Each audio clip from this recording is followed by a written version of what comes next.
Should an artist manager get 50% or is that too high?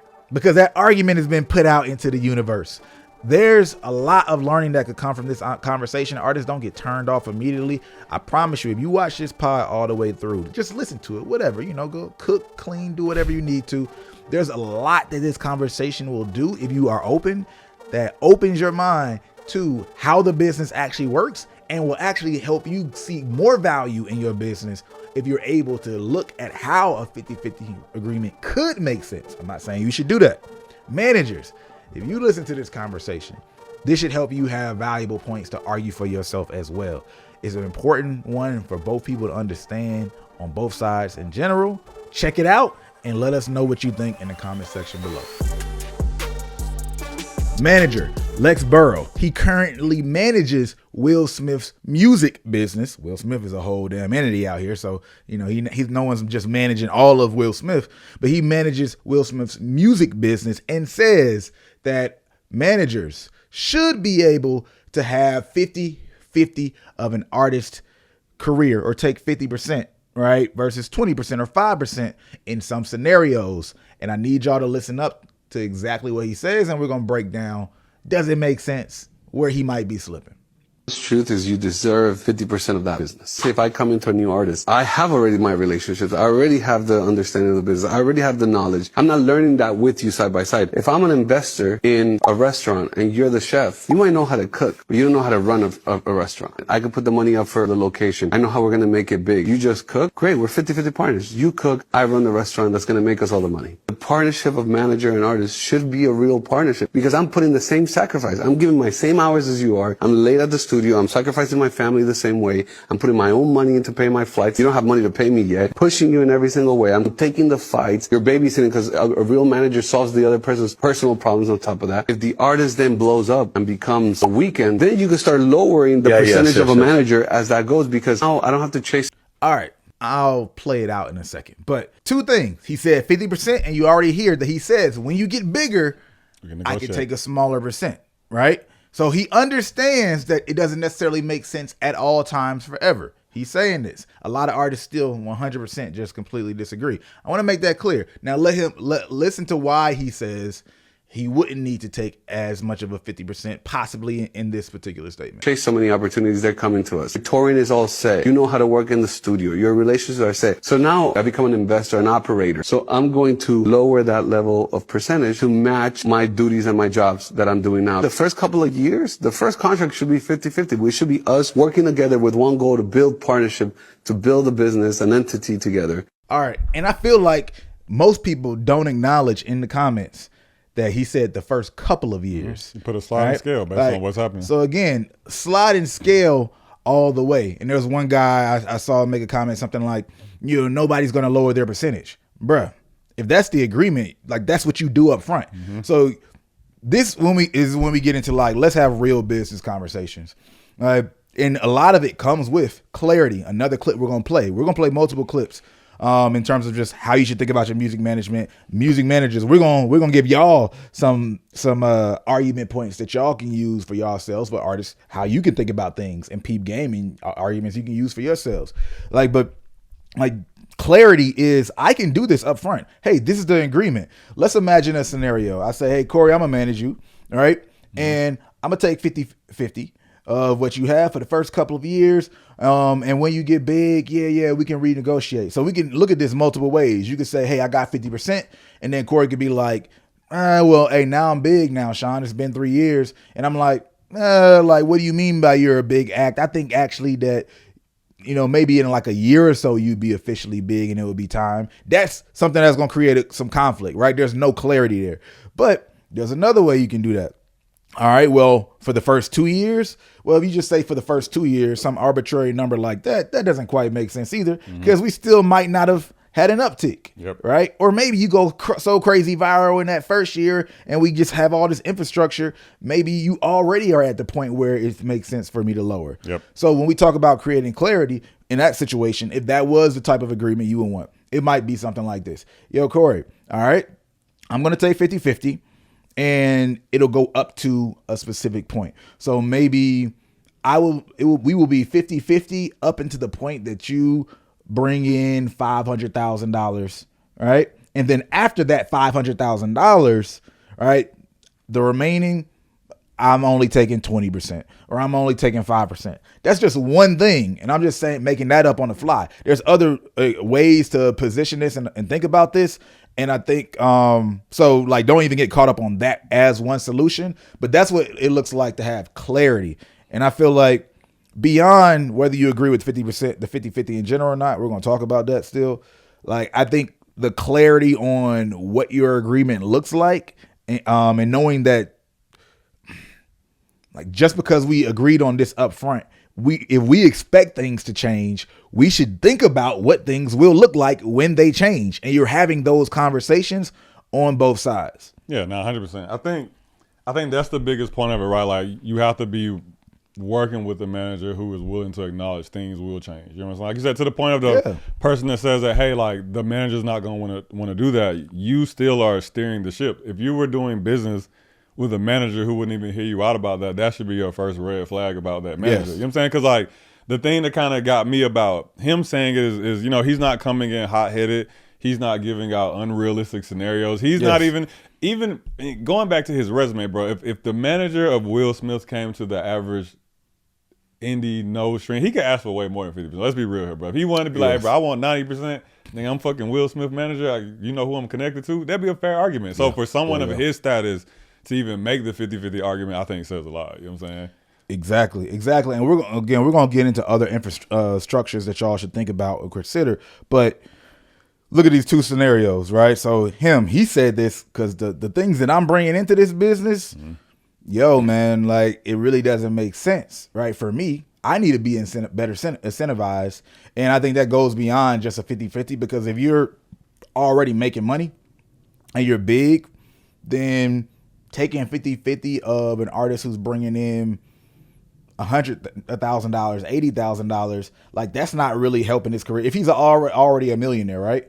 So I even want to put that conversation to the side, because he actually has a clip that addresses that. He actually came back and expounded on that. And by the way, before I get too far, this is a clip from the Manager's Playbook, super dope podcast. Y'all should watch this interview in general, but like, it's one of the things, it's a podcast where they really have a lot of business talk, and a lot of artists don't like the business talk, but this is one of the best podcasts for that.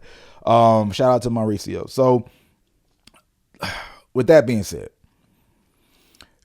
I think when you look at a small artist, right? I mean, not a small artist, a small manager, a brand new guy. On one end, okay, he doesn't merit what Lex Burrow would, because he's not able to pour in all these resources, right? But if we're talking about wanting him to be able to go hard, what does that incentive look like? Because like he said, if I'm putting all this sacrifice like in for this artist, then I'm sacrificing this time with my family. I have to be focused on this and fully focused on the business. Then you should want that person to be able to have the energy. But if that person has to juggle a lot of things, then it's going to be broke. It's very hard to make it make sense, right? Yeah. And I'm not saying, again, that this person would be able to do anything near what Lex Burrow might be able to do coming into a brand new artist. So maybe that's something like, all right, up until this number, and then maybe it's a smaller number up until $100,000, right? Now you got a little bit going on, because now you have somebody who can dig in and go crazy and focus on my career a lot more. Or I'm not even saying that every artist should do this, right? Everybody has different situations completely. And I think people got to stop commenting blanket stuff like, you know, what other artists are doing, because a lot of y'all just don't know how other artists are getting down. I'll just say that. Right, the whatever work you put in, there's an artist putting in more work in the studios, putting in less work in the studio. There's artists more difficult to deal with than you. There's artists that are less difficult to deal with than you. There's managers who suck. There's managers who don't suck. So it's like the relationship space, like men and women, right? That shit is a hot topic. This is relationship space. You know what I mean? That's a marriage. It is that. It is. And I think the big problem that occurs in this space is the same problem that occurs in the artist manager space. What are you bringing to the table? What are you bringing to the table? That's all people are talking about. And all of their advice, except for this. That's the irony about this clip. Most people's advice and thought process is for a bad fit, right? It's like you go through a bad situation and you're getting taken advantage of, and now you adjust all of your behavior to protect yourself from people who are taking advantage of you or who aren't worthy of you. But now you're no longer attractive to the type of person that you're looking for, right? Like if you want a great manager, you should be able to still think about, like, what does that look like to bring somebody who truly is talented? Y'all are thinking about trash managers half the time, or somebody who might be taking advantage of you. What does it look like to have great business with a great person who's really going to bring value? And what if I was that person? What would I want? Just to be real, and start to think through those scenarios. Yeah, man, I'll take it a step further, man. I think a lot of artists don't like it because it takes away the power to finesse a new manager. You know what I'm saying? We always, and we've said this a lot on this podcast, right? We talk a lot about how artist stories are the ones that get told because they have the platform, yeah, right? So sure. You're way more likely to hear about 1,000 artists that got finessed before you're ever likely to even hear about one manager that got finessed. Yeah, you know what I'm saying? Let's be real here, bro. You might hear the manager story once every 1,000 scrolls on your TikTok. You might see a manager video. And I say this from the perspective of, I think that there are things, I also think this goes back to most artists don't understand what a manager is supposed to do. Yep. If you were to hear an artist, most artists, I won't say all, if you were to ask most artists what their ideal manager is, they're going to name at least 50% of things that a manager isn't technically supposed to do. We've been conditioned because of good managers who have went above and beyond. They think that these are things going to manage. Or a manager is going to want to put money up to help me get better. A manager is going to want to help me figure out that flight to LA. And it's like, yeah, you're right. A good manager in any scenario will want to help you figure it out. But no manager is obligated to make sure it happens, right? Like I used to be a manager, and I remember the artists I was managing, I stacked up like 10 bands to help them with a marketing campaign. I was like 22 at the time, bro. It wasn't until I was 29 that somebody told me, like, yo, you know, managers don't invest money into their acts. And I was like, what? He said, yeah, but like, it's not like in your situation specifically, it wasn't your job to get that money up. It was his job to get the money up, and your job was to figure out how to spend it correctly. Nobody ever had a conversation with me. Now, I'm not going to put it on the artist because the artist was also new. So I don't think he was trying to finesse me, but it makes me think about how many artists probably do know that and will be looking at a manager do stuff above and beyond and not stop them or not renegotiate. It's the same situation. Or how many artists do we know they've been grinding it out with the indie manager? Maybe he green, you know what I'm saying? Maybe he was a 1 when y'all started, but he a 5 by the time you start popping. You get picked up by that big management firm, and then you shocked that they ain't in the studio like he is. You shocked that they don't talk to you as much as he does. And that's because you have reached the league where they doing only the job they got to do. You know what I'm saying? They like, hey, bro, we got fucking The Weeknd. The Weeknd and Selena Gomez only wants me to answer their agent emails and approve of these brand deals. Why am I about to come get in the trenches with you? Yes. You know what I'm saying? Like, you think he's taking 50% of Will Smith's business? No. 100% no. Right? Yeah. No. Let me stop and tell you something simple. If you've gotten views on social media and streams on Spotify and the DSPs, but you don't know who your fans are, you're doing it wrong. You got to use Forever Fan. Forever Fan is the simplest way to take people from views and streams to regular fans and then forever fans who will spend money on you. And that's the whole point of this game, right? No one cares about having a lot of numbers on social media and DSPs anymore. The jig is up. We know that could be hacked. But having real fans who will spend money on you and show up in the real world, and then having forever fans who will make sure you never go out of business as an artist is the name of the game. So go to foreverfanmusic.com/no labels to get access to the software and strategies that we've been using to help our clients make thousands of dollars and even hundreds of thousands of dollars, to the point that we've now collectively made indie artists specifically well over $1 million with this one idea: create Forever Fans. Again, go to www.foreverfanmusic.com/no labels or check the link in the description if there is one, and use these strategies before the major labels finally catch up and start to saturate the game. Foreverfanmusic.com/no labels. Back to the episode. I feel like if you have a gut reaction and an immediate rejection to someone who's accomplished that much, has no reason, not even courting any new artists or anything like that, has no reason to say something that sounds like it's violating, and then they're managing somebody like that, right? You should probably just think twice. Think like, what does this person mean? Or what don't I get? But a lot of people just like, nah, that doesn't sound right. And that's what keeps a lot of people from getting proper education, or just it helps or it keeps them more closed-minded to understand what's possible, right? So I think your situation is a perfect situation, bro, to even think about the multiple sides of managers, because what Lex is talking about is truly like business. Mm-hmm. What your agreement was, which was what most managers' agreements is, hey, I'm working for you. That's not a partnership, right? So you shouldn't be pouring into that money because you're just making a percentage of the sales. It's like, all right, we have an agency and we got salespeople who might bring in a client, and that salesperson gets commission off of a service or something, right? Yep. Why would that salesperson put in $50K for us to then like bring in new clients? Yeah. For them just to get their 20%, like when they're only going to get 20% off of the clients they bring in. Yep. That doesn't make sense at all. If once that person puts in $50K, they should be having equity of some sort, because now they're investing in the business.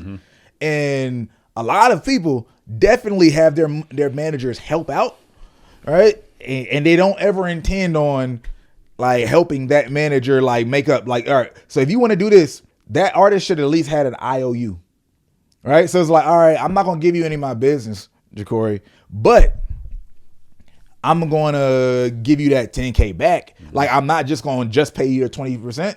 Like, if you make it 20% off of my 100,000, well, I owe you 20,000 plus 10,000. I owe you 30,000. Right? Like, these are the things that people have to fully think through. Or if you just putting up $500, $20, y'all got to keep a record of this and have these conversations up front.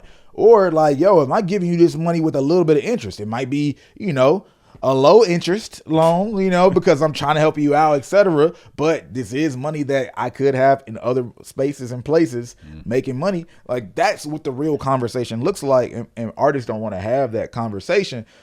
Like, I get it most times when, especially artists who are brand new, like anything that sounds business, if you don't get it, people just are afraid they're getting finesse. Yeah. There's a lot of stuff that's actually a great, reasonable, amazing deal that you'll feel like you're getting violated when you hear it, just because you don't understand it. And then you'll go get violated by some shit that sounds amazing. Yeah, but even this is sound crazy, because I had to step into just like other business worlds, right? I was like, if the artist was a product on Shark Tank, now you talking. And like Shark Tank is actually probably the best example. Nobody on Shark Tank would be like, oh, let me give you $2 million for 50% and in 10 years I only want 20. Like, no other entity would even think about that. You know what I'm saying? Maybe tech, because tech is a little artsy, you know what I'm saying, in the brain. Maybe tech would think something like that, but like no other product commodity industry would think that. And I think that comes back to like artists looking at just realistically what they're doing as a product, right? And then to your point, or the point you kind of made earlier, I don't think a lot of artists understand like the cost of motivation. You know what I'm saying? Like the reason that the president of the label will be at your studio sessions at 2 a.m. and your marketing person isn't there is because the label owner is gonna make a lot of money off you, right? They get percentages. Yep. The employee gonna make $40K a year, whether they with you or whether they're at home sleep. You know what I'm saying? And I think that sometimes, I wouldn't just say artists, I think this is a music industry problem in general, but sometimes people require more from you than what your investment into the situation is, right? Yep. And we feel, I think especially the indie community, because the advantage that the major label system has over the indie system with that particular mentality is structure. You can very clearly see the structure at which your opinions start to matter more. You can start to see where in the structure you get more relationships with the artist. You start to see where in the structure you become more valuable to the entity.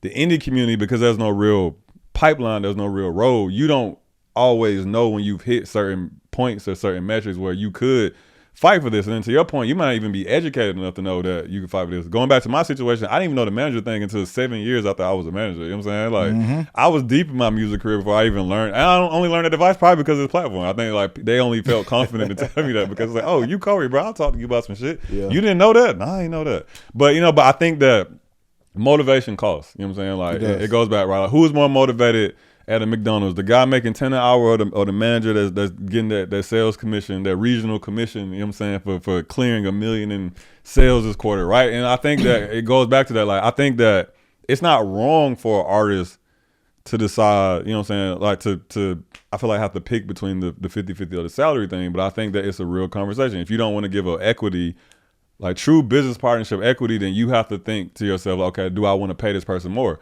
Most artists would say no. Like if most, because we've been in this situation. If you went to the average artist and be like, yo, bro, would you rather get this guy 100K, 150K a year, or give him half of your business? Most artists in their head will probably say, oh, I'd rather give bro 150K. And it's like, all right, we'll do it. Like, put together a salary for him. Oh man, I don't even know where I'm gonna get that. Where's the average artist get 150K from? I don't know, bro, but you don't want me to be a partner. That's your problem. That's your problem to figure out. Like, exactly. I want my 150K. So I think that, bro, what I'm trying to say is, like, I think in lieu of this argument, I think that this actually covers a lot of things I hear about artists, right? My manager isn't as motivated. They start looking for other artists, you know what I'm saying, not focusing on me as much. You know what I'm saying? Like, it's because the system that you are bringing them in forces them to have to do that. If I'm making 20% of your 100K, but I'm making 20K, I need 4 more views to get to where you at, or 3 more views to get to closer where you at, right? But if I was making 50K for you instead of that 20K, okay, I'm gonna be a little less hesitant to even go look for more business. Not necessarily because I want to offend you, but because if I'm smart, my brain's gonna start to see how much more opportunity is here, and I'm gonna be so focused on making sure my 50% here grows that I ain't even thinking about how I can pick up 20% from 6 other artists. Exactly. We actually just need to transition straight into an infrastructure conversation and what the implications it brings when you're talking about having equity, right? And how different that is, and how it's not anywhere near as bad as what people are talking about. Because artists, again, are thinking about, I'm just giving you 50% in their normal agreements, right? But here's an example. I'm going to tease exactly what a clip is about to walk through next. Someone said, like, they said this a little, maybe honestly, maybe a little bit like maliciously when they asked this, but Oba Lurch says, will it be both of you paying back the advance? And then Mr. Jamel Johnson said, yes. Hold up. That sounds a little different, right? Okay. So then he responds, then you have a point. I love to work with you then. There's an artist that said, okay, that sounds a little bit different. We're both paying back the advance because we know the advance, that's a whole nother game. A lot of artists don't even get beyond their advance. So that means that my manager is incentivized for me to pay back my advance. That's interesting. But then this other guy responds, Jackson of the Morning says, it's usually not though. Management contracts are structured as a percentage of gross, which is generally before payouts to the label advance coming out. This is the point of this conversation. Everybody's thinking about a specific traditional agreement, and what Lex is trying to say, what a lot of people are trying to help artists understand is management responsibilities are changed. They're way different than they were yesterday. The industry has changed. You should be thinking beyond just the old structure. It doesn't matter what someone else's old management contract looks like or what's usually done. What makes sense for you? The same way I said, hey, when you're looking for your perfect person in your relationship life, you should be thinking about the terms that you want to have with the right person. Don't think about the typical. If that's what people are giving up, cool. But that doesn't have to be your agreement. Yeah. So let's go. Oh, you want to? Well, I was going to say too, and I mean, I think they were already thinking about this, but I think a lot of artists are stuck on thinking about, like, man, what does it look like to give up 50% of my wins to somebody? I don't think any of them are thinking about, man, what is it like for me to share 50% of my losses with somebody? You know what I'm saying? Like, yes. To the point of the advance, hey man, traditional agreement, I got to pay back that $1 million. Yes. Our agreement, you owe $500K and I owe $500K. Let's figure this out together. Yep. And like, this isn't a teaching style pod where we're at a whiteboard. So I think, like, I want to try to like hone it in, and we'll do our timestamps and things like that. But let's just say, before I even play this clip, again, if I am in ownership of business with you, right, and that's the 50-50. They're not getting 50-50 of the ownership of your masters necessarily, or they could, I don't know, whatever you want to do. But like, they're not getting 50-50 of necessarily every single aspect of it. There's a lot of people who already do something like this, by the way. Like, they'll have a joint venture, and I might be in business with this person, and they have 50-50 of my label, but I'm signing myself as an artist to my own label. So I still get my artist percentages, and maybe they have some small management percentage of my career, right? Or of my artist side of the career on that end. Maybe they don't, but I'm still signed to my label and they're sharing 50-50 over here, not 50-50 in like every single aspect of my business. But check this clip out right here. I think this will give you a little bit more information on how Lex Burrow is thinking about it and what he means. Ask for something you can execute on. And then you have clarity. And then position yourself in things. Or maybe like you could say, there's many times where you could say, all right, man, listen, your music, that's your music. I'll be 20% on that. Anything we do with brands, we're 50-50. If we do merch together because it's a clothing business, we're 50-50. You know, if we're going to promote shows together, we're 50-50. But if Live Nation gives you $1 million for you to go tour, I just take my 20% because I didn't promote it. Like there's many ways to play the game. What do you need as an artist? Who do you need it from? And what kind of artist you want to be? And as a manager, what kind of manager are you? What can you actually provide and execute? And what kind of business do you want to build for yourself as a manager? Do you want to be a partner of one artist? Do you want to have multiple clients? Do you see yourself being red light management and having 100 clients? What do you want to build? Clarity. And then just talk in clarity to each other. That's all you can ask for, man. And why I'm so opposed to artists just hearing this and being opposed, and is because this is already what's happening on the level where people are winning. Yep. It's just happening. This is one of like a very consistent thing. As you have more leverage as an artist, you are going to want to think about the same thing. Hey, I have other aspects of my business, and maybe I have an agent and I'm doing acting as well. Hey, that acting person, agent, they're taking a percentage of that. What does that percentage look like for them? My music, manager, right? Are they involved in like my brand deals at all? Or do I have somebody who really handles all of that, right? Like touring, all these other aspects of your business. Like there's so many ways to incentivize, have somebody involved and think about the situation. So you have to be open to that because this is the game. This is the business. And the motivation is like what you said, has a cost. If you want somebody to be motivated in that area, you have to figure out enough for them to be motivated in that area. Every business works this way. You work this way as a human. Yeah. You put in the effort for jobs based on what you're going to get out of return. Yep. It's still the same equation with everybody else. Yeah, man. I don't think artists realize too, man. We about another year or two of artist bad takes on this before. I think managers are just gonna start charging flat out consulting fees. I think we getting real close to that. I've been seeing because I can't remember what manager it was. Was it Scooter Braun maybe or someone? But you already see like high level managers kind of. Oh, it was whoever was managing Kanye when it was like I think it was Scooter Braun. They brought him in for a specific job to fulfill within a 6-month window. I was like, oh shit, there it is, bro. Like they starting to move like consultants, man. Like yeah. And I don't think like going back to your point, right? The high level of the industry. I don't think to me a conversation like this opens up the doors for more high level managers to actually want to work with up and coming artists. Because if we move into that model where managers start to feel like, man, like artists don't want to give me a bigger percent, every other B2B aspect of the music industry outside of management gets their money up front. The marketers get their money up front, the publicists get their money up front, the radio guy get his money up front. Everybody but me. I'm the only one sitting here like an idiot waiting 6 months to get my money. Now I'm gonna start charging up front like every other aspect of the industry. And artists, y'all might hate it,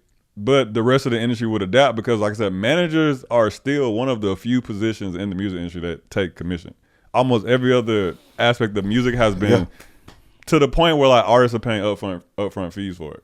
Check this out. I know a lot of artists like to say, yo, man, you're not with me jumping in the gym, right? Like I'm recording. As a matter of fact, I'm going to read this comment from Derek Miner. Shout out to Derek. 50-50 on sweat equity and connection seems pretty steep to me. Even the investor of a restaurant is taking 50% because they are investing their cash. Most managers aren't investing enough cash to justify 50%. That's most. Again, you know how I feel about like, let's just stick to our situation. I also don't see how the manager has to do 50% of the work. If they did, how can they have more than one client? Most do. Artists work around the clock on their art and their brand. Let's look at a concert. All right, so he's gonna go deeper. Well, let's get this breakdown. Let's look at a concert. I'm paying 20% taxes. I'm paying 10 to 15% as an artist to an agent. All right, and then I'm paying 50% to a manager. And are we talking about gross or net? All these things get played into it. What's left for the artists? I think managers need to be protected, and they need to be valued, but squeezing the artist for 50% seems like an overreach for me. All right. I love this comment for Derek because one, I mean, obviously he's very astute when it comes to the business himself, but I think there's a couple things that we have to keep in mind for this, right? So when we say 50% of the work, one, his argument was, well, most managers they have a bunch of artists. So how are you doing 50% of the work? Well, let's look at it this way. Like what you said, Corey. Well, I might not be incentivized to have a bunch of artists if this is the business that we're pursuing, right? And there are some managers, by the way, and artist duos that have, I don't know their exact percentage, but it's a lot closer to this than y'all think. And those managers, they only got like them just about, right? Like they only are working with just that artist. But when you go to a scenario where I have to, if you're making 200,000 and I'm making 40K and I got a wife and kids or whatever, or shoot, I'm just living life, I got to move around all this, that 40K is nothing, especially if I'm in like LA, right? Cool. So you're more comfortable though. You have 200K, right? Well, or 160K. So you might slow down. Some artists slow down at this point. You work off of projects. You go through your ebbs and flows emotionally. I can't just wait for you to feel like I'm going to continue my life for me to figure out how to make more money than that 40K. That's why most managers end up with a bunch of artists, right? Outside of like just a lot of other traditional things. But if we flip it, let's just also say amount of work in terms of business. Amount of work is a tricky thing, right? As people graduate in business, it becomes a lot less about hours worked, I'm clocking in, and a lot more about impact. Yep. You get what I'm saying? Yep. So if I don't know, if I bring LeBron into a situation, LeBron has a level of impact that he brings into a situation without him spending anywhere near as many hours. His name alone, right? The attention that he can bring in, maybe like an hour interview might be more attention than I can get from spending however much money on ads, right? Yeah. So what is the impact that this manager provides? And there's more than just marketing. Don't think, well, the managers aren't known. There's other types of impact to the business. And then if we think about 50-50, where a lot of people like to talk about effort, right? So if I'm recording music, working on the creative, the music videos, etc., all this different type of stuff, and it sounds like I'm doing so much work. Well, what is this person doing, and how are they have a percentage of the business? And again, please understand, we're not arguing that you have to do 50-50. It could be 34, 6, 70. It could be whatever the percentages that y'all come with, whatever makes sense, you know. But they weren't with you shooting in the gym. But guess what? They weren't with you shooting in the gym because they were arranging the next game. They were helping build the whole league, right? If you were in the right partnership. So if you look at a traditional industry or traditional business, all this, I was recording music, I was writing music, I'm in the studio, et cetera, et cetera. You know what that's called? That's product creation. Yeah. Cool. Right? But if you look at Steve Jobs and Steve Wozniak, y'all don't even talk about Steve Wozniak like that, but that's the guy who was creating the product. Yeah. That was the artist in that scenario. Steve Jobs was building the business, right? So depending on what level of business that you're trying to build, et cetera, like things could look very, very different. And people have to understand that, yes, that's a lot, obviously, and there's a lot of leverage that the artist has because the fans are showing up for you. That's the additional leverage beyond a normal product, right? The fans are showing up to you. You can, once you get a certain level of fandom, you can go into another situation and the manager matters less because the fans aren't really caring about what's going on behind the scenes. So you do have more leverage. Understand that. Like, I'm not saying that the artist should just look at the manager like they are a traditional product. But especially when we're talking about ground zero, you are a lot closer to it. Mm-hmm. The further you grow, the farther you get away from being the traditional product and how people look at it. But that's what but just to give you a sense of the value of what somebody else could be doing, like you got to look at a Steve Jobs or Steve Wozniak, right? You got to realize that, yeah, if your manager was in the studio, right? If they were with you writing, it's like, no, bro, that's a bandmate. Yep. You know what I mean? Like, you don't want your manager in all those places. The shit that ain't getting done. Stuff is not getting done. That literally the point that you have them hired for is to not be where you are, to get things handled. So that's just like that. There's a lot of fallacy there. But I think when you think about the numbers that Derek broke down, this is where it's important to look at more of the conversation that Ruiz and Lex Burrow had, because it answers Derek's questions as well. Even on that side of things, I think if we could just even go back to the partnership side of things, I think there's also an inherent risk to that. Say you do have a good relationship, right? Well, you got to really think about this, because as we said, a manager will commission, just for argument's sake, 20%. Let's say they brought in a revenue of $1 million. The manager's going to go and get their $200,000 from 20% of $1 million of gross, right? I don't have any responsibilities to whatever the artist has to pay, whether it's makeup, and say that it's not a label. Say it's an independent artist. Music video, marketing, advertising, recording studio, producers, artists got to pay for all of that. And when you're 50-50 partners now, Just be very clear what he just said, right? If an artist brings in $1 million, the traditional relationship that y'all are familiar with is the manager is making his money off top, right?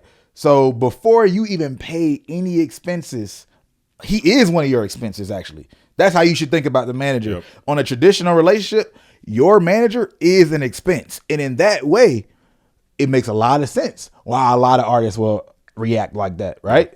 Because this is an expense. Why am I just going to pay a higher expense? It makes no sense. You're not doing anything different. We're talking about a completely different agreement. Check out what Lex Burrow says about the 50-50 partnership. the partners, now I got to pay. Exactly. There's a risk. So look, here's There's a that. risk. This is what I'm saying. So like, let's say you make $1 million in revenue. Yeah. Right. All of a sudden, your expenses are $900,000. Well, guess what? You now have $100,000. But on that $100,000, you got to pay taxes. Yeah. Let's say, for argument's sake, the tax is going to be 30%. So now you have $70,000. Manager, you could have got $200,000 in commission, but instead you wanted to build a business because you want to get in partnership with somebody. It's not for the short term. Yeah. It's for the long term. Yeah. So that first whatever, and that $1 million you get in revenue, bro, you're probably seeing that year 3, year 4, right? If you're lucky. If you're lucky. Now, check this out. I think this speaks to so much we've seen in the industry in terms of artists. I don't want to say being mistreated, but artists who have a lot of situations go wrong, and you're like, they got managers around them, they got people around them, but like incentives are incentives, right? And if you really understand what they just said, again, and just follow me here because it's going to make a point. If you made $1 million, I get $200,000 regardless, right? But if we're a 50-50 partner, this is partner in the business. We try to differentiate. Maybe we can do that even more if y'all don't understand that. The situation changes because I'm no longer just an expense that you're paying 20% off the top to. Instead of me getting $200,000 out of your $1 million immediately, now I don't get paid until you pay all the rest of your expenses. Now think about that. Am I not now more incentivized to make sure the rest of your expenses are as little as possible? Yeah. So me as a manager, I'm going to run a tighter ship too. Yeah. Just for that alone, Yeah. I'm going to run a tighter ship, especially in these situations where artists don't really have the ability and time capacity to like make sure their manager is doing a good job. Beyond, am I making more money? And that's a whole nother part of the game. The money you are making and the money you are keeping are two different parts of the equation. Yep. But if you have me now incentivized to not just help you make more money, but help you keep more money out of the money you make, because my money goes from 200K in one scenario, but actually I'm only making 70K potentially in a 50-50 scenario, then the complexion of the whole conversation and dynamic of the whole relationship changes. And I think this is the stuff that people miss when they immediately dismiss something just because it sounds higher. But that's why what I was trying to get at with Derek's response was like, okay, he's more of a business sharp artist, obviously, because his response in the comments was questions. well, what are we talking about here? You know, like, yeah, 50-50 still sounds like a lot, but like he sounds like he's willing to have a conversation. You know what I mean? Like make it make sense to me because I'm looking at the taxes, I'm looking at the agent and all these other expenses. But basically the answer is, well, hey, I'm not one of your expenses in that way. We have a business and these are our expenses. Yeah. It goes back to the other situation earlier where Buddy was like, are we paying the advance back or no, we're paying it back now. Everything starts to look different. Now, there's a whole nother conversation about like, how do you determine on who's even worth that type of agreement? And there's a lot of other things that happen there. And how do we maintain my publishing, my masters? Like, what are the things that are differentiated, the touring? Like, how do you set that up? We're not getting that deep into this conversation on the pod. Like, but this is just to open y'all up and realize there are more ways, and there's actually better ways if you have the right person, right, as well. And then let's go back to clarity. Y'all need to think through and have a lot of these conversations up front because things should change because the whole goal is for this stuff to change in the first place. You get what I'm saying? Now, let's see what, like, I know Ruiz dropped a comment, so I want to say, read what he did. For managers, 50-50 split. Managers are true business partners. And I think what I'm going to fight back on that is, if in the situation that a manager is a true 50-50 business partner, because obviously everybody just doesn't have that situation. Taking on a label-like responsibilities such as marketing, branding, deal making, financing, and more to scale the artist's career. In any other industry, they'd receive equity for this level of contribution. Equity. Yet they assume all the risks with no protection. If they succeed, they can be fired at the peak of success with no stake in what they built. Without equity, managers are expected to invest their time, resources, and relationships with no long-term security. And again, even when we get into the business infrastructure, these are two things that artists should be thinking about when they hear this, right? You got to understand that a manager, the way y'all think about them, they're a hired gun. Yeah. Right, that traditional, but the lack of clarity in music, and that happens throughout the music business, period. Like all this just relationship stuff and no clarity, that creates issues, period. Because the reality is, a lot of managers and artists act like they're like true partners, but on paper, they're really just a hired gun. That's it. They're a person who gets paid sales commission. They're just a salesman, and you pay them their percentage. Now, the other scenario is this person could actually be building a business with you that's beyond just the music and the recording side of it, and they could have a percentage of it. So do you want them to be a hired gun, or do you want them to have a percentage of the actual business? And then what percentage of that business are they merited to have? Because it doesn't have to be 50-50. It could just be 10% of the actual business, because that still really removes some of the risk for a manager, right? It's like, yeah, you can oust me, but as a founder, I still have, legally 10% of the business. So that means I have to be paid out for that equity. You can't just fire me and now I get no more percentage of the revenue that came tomorrow, even though I'm the one who got you in this situation in the first place, and all the money you're bringing in today is because of what I did yesterday. So at least pay me out my 10% of the worth of the business, whatever that looks like, right? Yeah. So it doesn't have to be 50-50, but again, these are like the depths of the conversation when you truly start to think about it and look at what you have as a business, because a lot of the results of what artists have is not much of a business. And the reason is because you're not treating it like a business, and you don't even think of yourself as building a business. You're just looking at yourself as someone who's trying to make more money, and then I got to pay people out. I got a bunch of expenses, and I'm really just in business alone. And you never build the infrastructure around it. And I don't think people realize that's what's happening. But the results show that. How many artists do you know, when they lose their managers, they're lost, right? Yeah. And they realize they don't have much of a business. And a lot of managers don't even know how to build a business either and think about it that way. Again, is it the right person or not? Right time, right place. Your first manager, a brand new person, you probably aren't giving them equity like it's just your homie off the street or et cetera. That's not who we're saying do this for at all. But it's Like, you have to realize at some point, like, do you want to be a glorified salesperson who also pays a percentage to other people as well, and your manager is just another salesperson like who's under you? Because like, I'm just selling a bunch of music, I'm selling merch, so you're just hustling, but you're never building a business yourself, an actual business. That's what it looks like in terms of how a lot of artists think of their careers. I don't think they understand structurally like exactly what that means. So no wonder it's hard to even imagine something like this Lex Burrow situation where he's just like, yeah, I should have 50%. You like 50% of what? Like of what I got going on? No, not what you got going on. This is actually a different conversation altogether, and that's the part that people miss. Yeah, and I saw a comment on the same post, but on the Manager's Playbook TikTok account, and there was a guy that said, why would I give a manager 50% when they're just like glorified email pushers?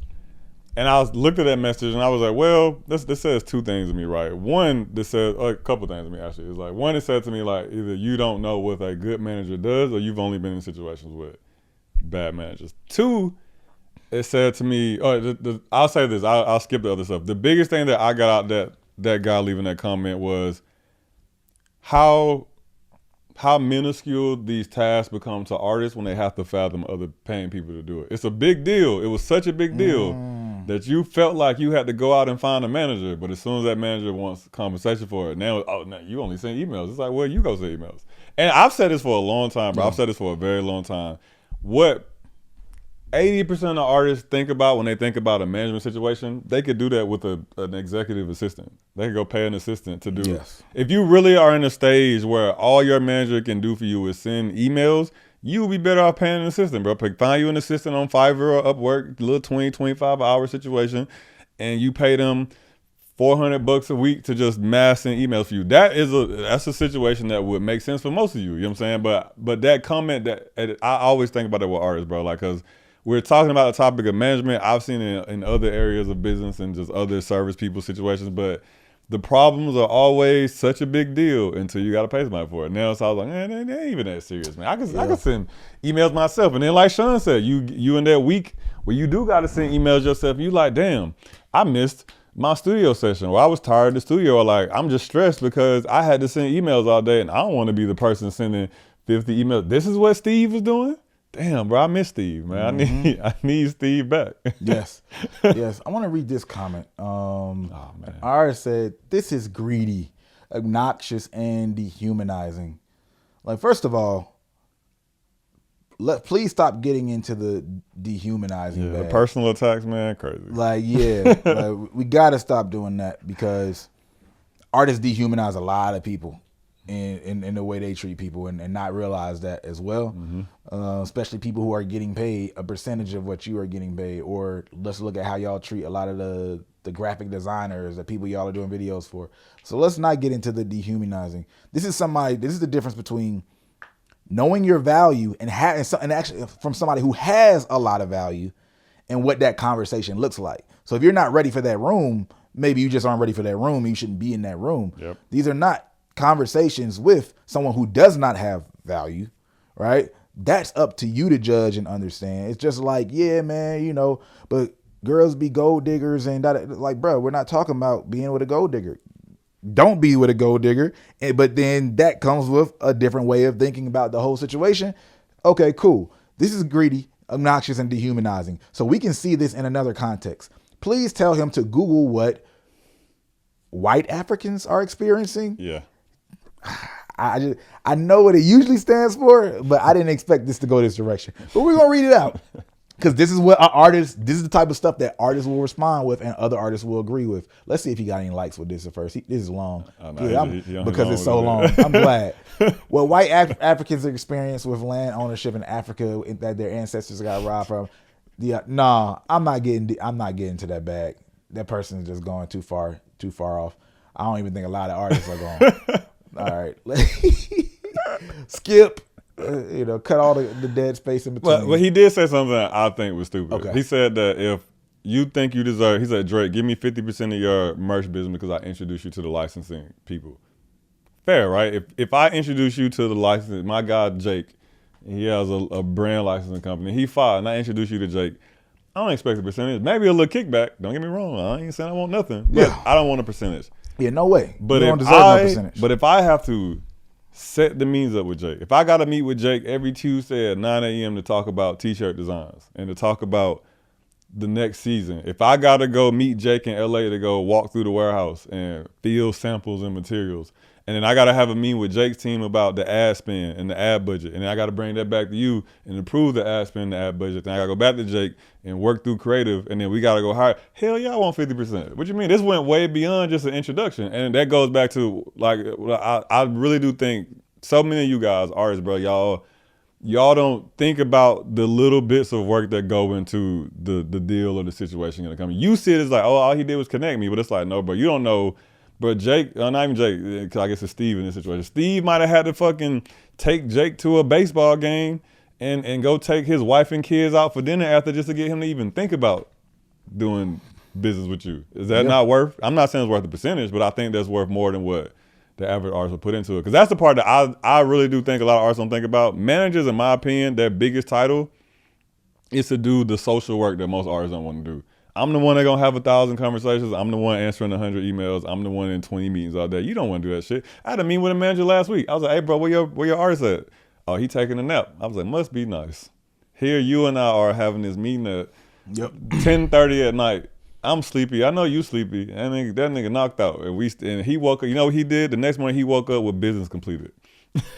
Yes. Slept peacefully and woke up and shit was still moving.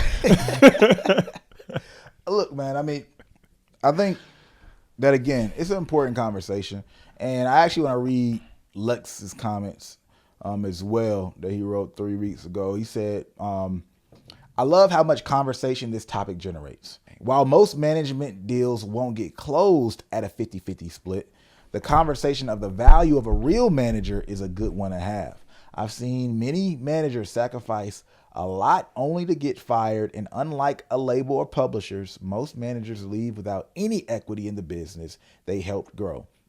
At the same time, I understand artists and their value, especially once you reach success. All good points of view. Love this topic.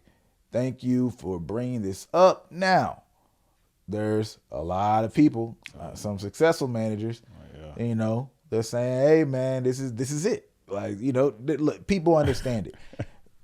I think it's going to be very hard to get most artists to see a manager's value. It's a lot of people have a hard time seeing other people's value, period. That's a whole nother conversation. Like, whenever you're doing work, there's always an inflated value of what you're doing in your head, or a deflated value, at least, of what somebody else is doing in context to what you're doing.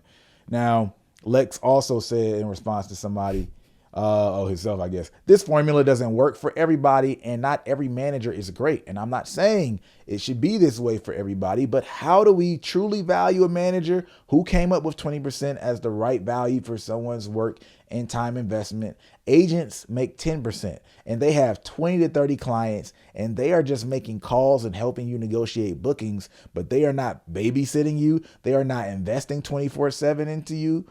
That's a decent great point. argument, at least in terms of there's a gap. I'm not saying agents should get paid 20. I'm not saying or 10 or 5. I'm not saying managers should be paid, etc.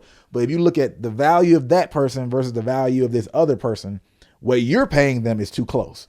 That's the argument that's making right there. They're not doing anywhere near as much of a manager is. Yet most agents never get a complaint about the 10%. As a manager does. As a matter of fact, most artists sign to an agency without even negotiating an agreement. So my point is that how do you value your art in comparison to a manager's strategy, relationships, times, and money?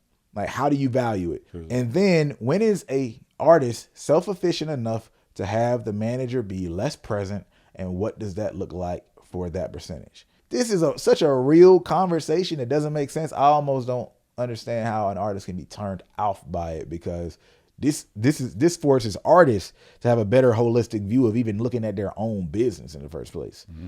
Like, but bro, if you don't have a manager, or if you're like operating as like really yourself, and then you got that one manager who, like, yeah, if something happens, I can connect you and level up. Of course, you should have the biggest percentages possible. That manager may even need to be down at 5%, 3%, or whatever that number is. But having a real partner, like build something with you, do more than what you can do alone in a very real way, it has to be a different conversation. And again, I think a lot of artists hear this conversation and they look at their own situations and what they've experienced, and then all their reaction to this conversation is based on that. Yeah, bro. And I get it. Yeah, I just be reading comments, man. I think most of them just be watching too many YouTube documentaries and shit. You know A lot of them do. A lot of them do. But unless you are putting up 50% of the equity, this is somebody else saying, unless you are putting up, and we're going to close out after a couple more of these comments, but we're just trying to expand on this as much as possible because, again, just for y'all to think about this in as many ways as possible. Someone said, unless you are putting up 50% of the equity that the artist partner has already invested in that business, this is ridiculous. If you are stepping to rep that creative, 10 to 15% is fair. 20% is if you are being significant value right away. Now, if you are putting up 50% of the equity that the artist partner has already invested, I think money is a nice, clear value point that people can look at. It's like, all right, if I've invested $30,000 in my career, then you should give me $30,000 if you want 50-50. But I also don't think that makes sense. I think that's still like a slightly immature way of judging it. Because assuming that the artist exists already and then a manager comes in, they're not starting from ground zero. So the reality of how you look at it in a business, if you have one founder, that's the artist in this case. You can also say, well, I've been building for 10 years to build this tech platform, or I've been investing 10 years to build my skill set as an artist and turn myself into this thing. Well, cool. That's why you're valuable in this company. Okay. Your experience. That's why you're valuable in the first place. So you can't get compensated in that, but that might be why you are a superstar and are going to help this thing be big. Same for a manager. Okay. If I don't have, I could just give you $30,000 to equal your $30,000, but maybe I have 10 years worth of experience, impact, relationships that are way worth more than $30,000, like way worth. And it might be foolish to say, hey man, you need to put in $30,000 or this don't make sense, when literally I can snap my fingers tomorrow and you have $100,000 worth of hard value.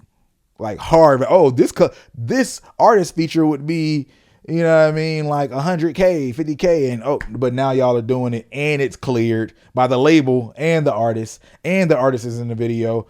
Like, bro, what are we talking about, right? Or I can get you on all these platforms, etc. Like, so it's about understanding value and money, right? Like, you got to be able to judge from all accounts. And the better you do that as an artist, the more likely you're going to be in a better agreement. Because I get it, again, people try to take advantage, but you gotta understand the game to understand when somebody's trying to play you. Yeah. A lot of times people just think someone's trying to play you and they don't understand the game, so they don't know the difference of a good deal and a bad deal. Yeah, man. Like somebody stepping on a football field and they never watched football. It's like, damn, why you hit me? It's like, bro, it's just how it is out here, bro. Like, you know what I'm saying? What you come out here for? But I think to me the most important part of what he said, at least what I'm thinking about, right? He brought up the agent standpoint. And I've always thought about this in relation to manager. Like I said, maybe I have a perspective because I came from there, but I've always thought about this, right? Like I have seen it. Artists will go talk to the booking agent, they will go talk to the publishing company, they'll go talk to the label, and he's right, they won't negotiate a single thing. Yep. You won't negotiate with the people that, by most artists on admission, are usually the soulless, and I'm not saying I agree, but like this is what artists usually say, right? The labels, the publisher companies, these big corporations are the soulless people, yet when they put terms on the table, you won't even negotiate, but this person, the singular person, 'cause let's be real, most managers are singular. Most of them don't have a management company, it's just them. This person, this human being, sitting here starving right there with you. you'll fight the turns of the person you watch be in the trenches with you, but you'll ease up on the people that are literally in the position that you're talking about. They're only here to work with you because of all the work that you and this person put in. That the only reason that publishing company or that label or that bigger management company is talking to you is because of, yes, the work and time you put in, but also the time and the work of that manager and maybe the other people around you if you have a team. But most artists will disregard what's best for their team, whether that knowingly or unknowingly, to go do what is best for this major corporation that doesn't care about you. At least the manager will feel bad if he, like I'm saying, like if a manager woke up a month from now and really feel like he finessed you, most of them would genuinely feel bad. Most labels would wake up a month from now and realize, oh, we finessed you. Oh, what, bro? You should have looked it over, man. That's on you, bro. Better luck next time. Yeah, You know this is just what we do. Like, you feeling finesse has nothing to do with this. Take it up with HR, bro. You know what I'm saying? We got that album coming out next Friday. Get ready. And I keep laughing because ever since you said this is like the 50-50 conversation in the relationship space, I really can't read through these comments. Like, it literally is damn near the exact same conversation with a different font on it, bro. It's so fucking funny. And we're going to leave it at that. This is yet another episode of No Labels Necessary Podcast. I'm Brandman John. And I'm Corey. And we out. Peace. Peace.